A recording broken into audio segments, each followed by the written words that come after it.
From Hollywood, Barry Sullivan in The Unexpected. The Unexpected. The Unexpected.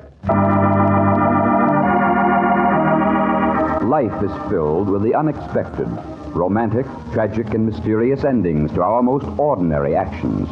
Dreams come true, or dreams are shattered by sudden twists of fate in The Unexpected. And now, Barry Sullivan, famous motion picture, stage, and radio star in Revenge, a drama of the unexpected.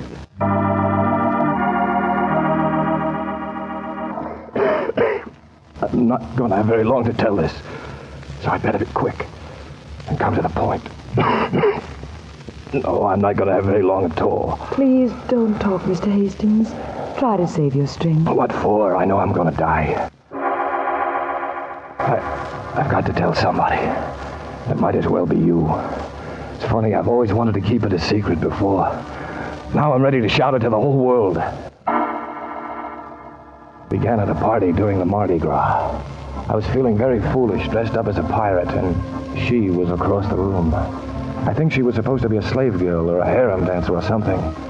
She was wearing so little costume you really couldn't be sure. As a matter of fact, the chief thing I remember is long copper-colored hair, a low, throaty voice, and brown arms covered by brass bracelets that jingled as she came closer. May I have the next dance? Sorry, baby, my card's all full. Then I'll have to cut in, won't I? Are you forcing your attentions on me? Will I have to use force? You are a very determined young lady. Do you always get what you want? If I wanted badly enough. You sound spoiled. No, but I'd like to be. Well, do we dance, or are you just toying with my emotions? We dance. She danced like she talked, slow and with meaning. As I swung her close against me, her bracelets tinkled and caught the rhythm of her feet. Yeah, let's cut this. I've got to get out of here. All right, where are we going? Well, where do you belong? Well, that's a good question. You answer it. Oh, don't rush me. I'll let you know in a little while. I'll meet you by the front door. I may not wait. I'll have to run that risk. You don't sound very worried. I'm not, yet. But in case you should get lost or misplaced, what do I ask for? A big boy with an evil glint in his eye. Any answers to? Most anything that has a pretty voice and a pretty face to go along with it. Any particular name? Mine or yours? Oh, I'm willing to make a fair trade. I'm Mark Hastings. Hello, Mark.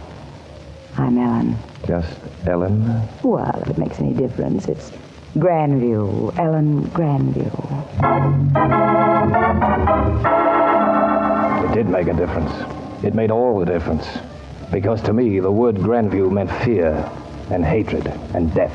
That name had kept me alive for 10 years, had brought me 2,000 miles to New Orleans, driven me through the iron-grilled streets of the city seeking revenge, hunting with murder in my heart. It doesn't matter why I wanted to kill old Evan Grandview.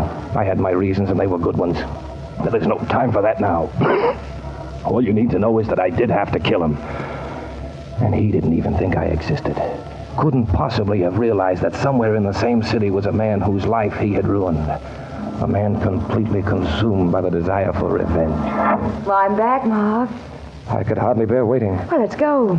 Your place? No, I haven't got a place. Oh, poor child, no roof over her head. Oh, I didn't mean that. I live with my stepfather, but it's too far out of town. We don't want to waste that much time. Your stepfather? Yeah, why? Oh, I don't know. I knew some Grandviews once, or rather my father did. It was in San Francisco. Oh, really? My stepfather used to live there. His name is Eben. No, it wasn't the same one.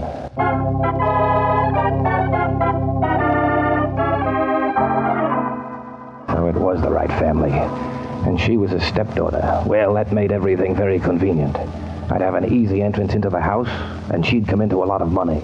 It was a break for both of us, meeting like this. Maybe we should get to know each other better. Yeah, maybe. I'll drive you home. Oh, I wouldn't want to take you out of your way.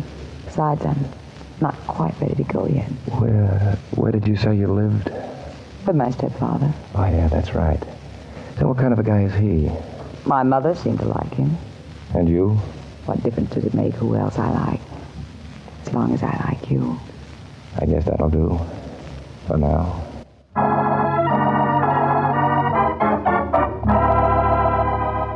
Later that night, I found out that she lived along one of the bayous about 15 miles out of town. The place was gigantic. Rising out of the gray-green moss and cypress and swamp water with all the white splendor of a mausoleum. But Grandview was away for the weekend, looking after some property in the northern part of the state. So I decided to renew my acquaintance with Ellen in the not-too-far-distant future.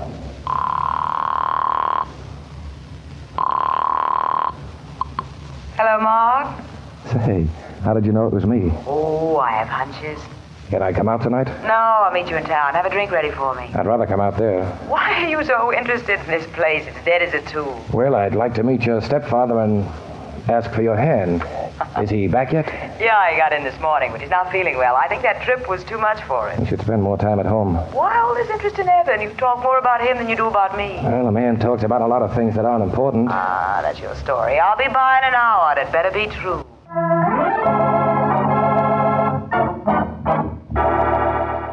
Ellen was a pleasant way to pass the time, but I'd been squiring her for a week, and I wasn't one bit closer to the old man than the night I first met her. And I had to get closer.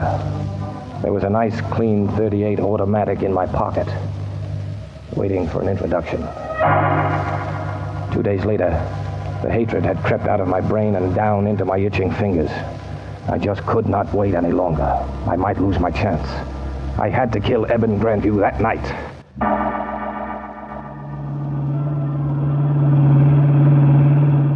Blue Roadster gathered moisture on its windshield as I drove down the twisting bayou road. After I nearly went off into the swamp a couple of times, I managed to keep the speedometer under 70. The Grandview place looked like the Taj Mahal in the moonlight, only there wasn't any dome. I had to hit the brakes hard to keep from going into a rose arbor.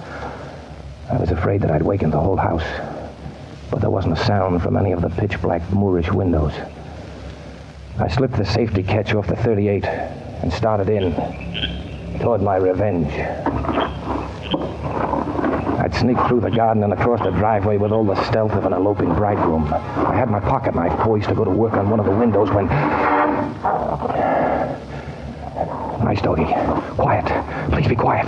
Nice doggy. I'll bring you a big steak. Porterhouse steak. Go on, you beast. Scat. Nice doggy. Shut up. But the bloodhound wasn't having any. He was a big brute, red-eyed and ugly. In the faint light, his teeth looked like greenish yellow underneath long, slobbering jowls. I shifted the pistol over to my right hand, raised it above my head, and waited for the dog to close in. Then I jimmied the window catch, swung it open, and dropped inside, landing on an oriental rug that was made for waiting. There wasn't any need to turn on a light. I knew about where the stairs should be. Sticking close to the tapestried walls, I'd inched my way along into the main hall when... The sound echoed through the pitch-black house, the low-pitched moans of a sobbing woman. Who's there? Who is it? Take it easy, Ellen. Mark, what are you doing here? I want to see your stepfather. You want to see Evan? That's what I said. Where is he? No, you can't go near him.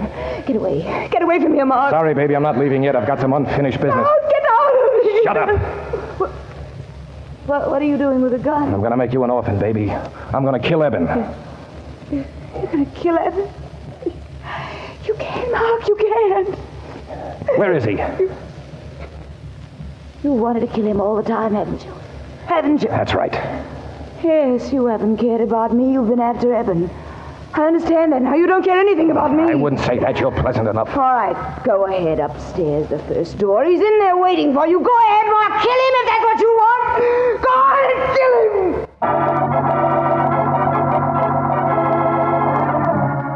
The old man was lying on the big four-poster bed, staring at me. His eyes were glassy, and a little stream of saliva curled down his cheek. I walked over beside him. I pulled out the gun, but he didn't say a word. And something told me what had happened. I bent over and put my hand on his forehead, and it was hot. inhumanly hot. But his heart was cold and still. Somebody or something had beat me to my revenge. Eben Grandview was already dead.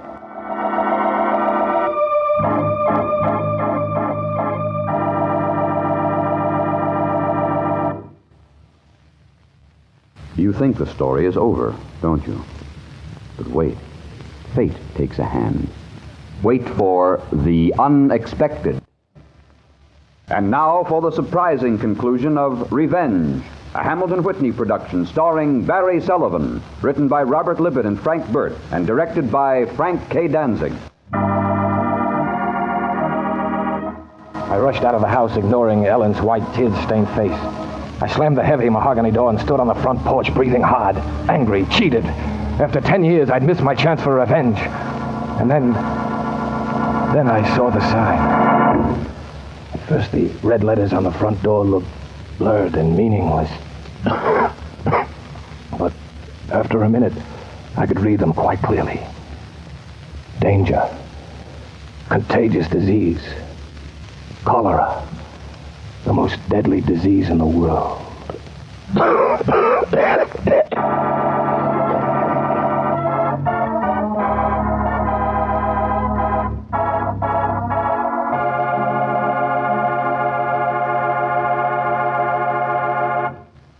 Revenge starred Barry Sullivan. Listen again soon for another of your favorite motion picture stars in a drama of the unexpected.